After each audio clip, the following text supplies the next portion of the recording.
Argentina যদি তাদের যে গ্রুপের শীর্ষস্থান থেকে নকআউটে যায় তবে রাউন্ড অফ 32-তে প্রথম বাধা হতে পারে সেনেগাল বা নরওয়ে। এগুলো তুলনামূলক সহজ প্রতিপক্ষ হলেও পরের ধাপে রাউন্ড অফ 16-তে টপকাতে হবে বড় দেয়াল পর্তুগাল বা কলম্বিয়া। এখানে তাদের পথটি কঠিন হতে শুরু করবে। কোয়ার্টারে স্পেন, নেদারল্যান্ডস বা জাপানের মতো অভিজ্ঞ দল এসে দাঁড়াতে পারে।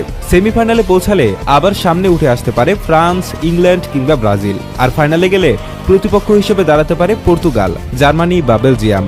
আর্জেন্টিনার পথ শুরুতে সহজ হলেও নকআউট পর্ব থেকে তাদের যাত্রা বেশ কঠিন হবে। ব্রাজিল বেশ কঠিন গ্রুপে পড়েছে, তারপরেও যদি তারা সি গ্রুপের সেরা হয়ে নকআউটে আসে তাহলে রাউন্ড অফ 32 ধাপেই তাদের সামনে থাকতে পারে প্যারাগুয়ে বা অস্ট্রেলিয়ার মতো দল। এই রাউন্ড পেরোলে পরবর্তী রাউন্ড অফ 16-তে জার্মানি বা আইভরি কোস্টের মতো শক্তিশালী প্রতিপক্ষের সাথে তাদের লড়াই করতে হবে। কোয়ার্টারে পেতে পারেন স্পেন বা উরুগুয়েকে, যারা বড় মঞ্চে ভয়ঙ্কর প্রতিপক্ষ। সেমিফাইনালে পৌঁছালে অপেক্ষা করবে ফ্রান্স, আর্জেন্টিনা বা নেদারল্যান্ডসের মতো দল।